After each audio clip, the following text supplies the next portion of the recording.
Hello everyone. I just rewatched People Under the Stairs. Now, this movie is a Wes Craven movie. He written it, he directed it. And it's a much better movie than I remember. You know, in the 80s, as you went to movies back then, you waited in lineups, and you could somewhat tell if there's going to be a rowdy person watching the movie. Well, I was correct. I went with a friend of mine and I said to him, let's go and see People Under the Stairs. And then when I saw the rowdy people on the lineup, I says, well, let's skip the movie. And he goes, no, let's see the movie. Because we always sat at the very front row. I had long legs and I couldn't really sit in those kind of like little boxes, like cramped up like that. I couldn't do it. So I always sat at the front row where I just leaned back and watched the movie this way. But other than that, so we got in, and the five people were still being rowdy and talking really loud. And it was a fair amount of people in the theater at the time. So we sat down, we're watching the movie, and all of a sudden they're talking. The usher came and removed them. But it took away the feel of the movie because it took a while. It always takes a while to kick out somebody, because somebody has to go out and tell them it's disturbing them, and we didn't. And no one really wants to leave the theater to say anything because they're going to miss the movie. But what they did this time was really nice. At the end of the movie, they gave us all free passes, because I guess there were several people that came out and complained. So at least they escorted them out. So I don't know what happened to them. Did they get their money back? I don't know. But with that type of experience, it ruins the movie for you. So I walked out not sure on People Under the Stairs. And some other people walked out too, and they're like, did I like that? Like, it's different than Wes Craven's movies, and it was. And I kind of forgot about it. And this was 1991. So I decided to rewatch it. So my review is I really liked it. I liked watching it a second time.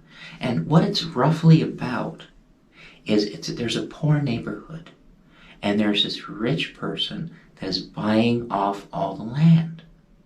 And as he's buying off all the land, he's trying to get rid of everybody because people are always paying their rent late. It looks that way anyway. And he's saying, look, if you don't pay the rent by the end of the month, you're out. So they find out some things that I don't want to tell you. But there's this old woman with a man that lives in this house. And this house is a nice looking house. And they figure, rob this person, and there's a reason why they're thinking that, and get the money and just pay the rent. So I'm not going to tell you why they think to rob this house, but they say that's the only way.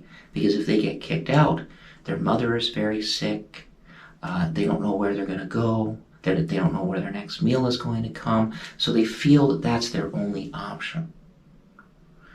So they scout the house, and then they learn a little bit more. But this is called People Under the Stairs for a reason. Is the house booby-trapped? So when they come in, they become people under the stairs? Is there someone else in there that they don't know? But these people are just mean. And that meanness really rubs off in the movie. And you know that scene in The Walking Dead with the bat with the spikes? Well, I think they ripped that off People Under the Stairs. Because there's a scene where a guy is holding a bat. And I can't remember if spikes are coming out of it, but there's something on there, like spikes or, like barbed wire or something. And I'm like, wait a minute. They did that in The Walking Dead. So they probably ripped it off from People Under the Stairs. I'm not sure. Maybe there was another movie before that, but movies are never, they always are grabbing something from somewhere to somewhere to somewhere. But that was a really cool scene. So the mystery, I am not going to tell you, but the overall movie is really good. The acting, the directing, it's just really creepy. It feels eerie, and it's very well done. And it has a very interesting ending where they could have done more, but the movie itself I didn't consider to do extremely well. I think that there was a lot of people in the theater when I remember it, and I think it did really good at the box office, so they could have made another one. But it was also kind of like a standalone movie as well in a lot of ways. But you can always make a sequel out of nothing. They sure did with Nightmare on Elm Street. Even so, I love the Nightmare on Elm Street series. Wouldn't knock it in any way. I want more. I want more Robert Englund. But unfortunately, he won't be doing it again, as far as I know. But bye for now, everyone. Thank you for watching. Subscribe, help my channel grow, and watch People Under the Stairs, a Wes Craven underrated movie. Bye for now.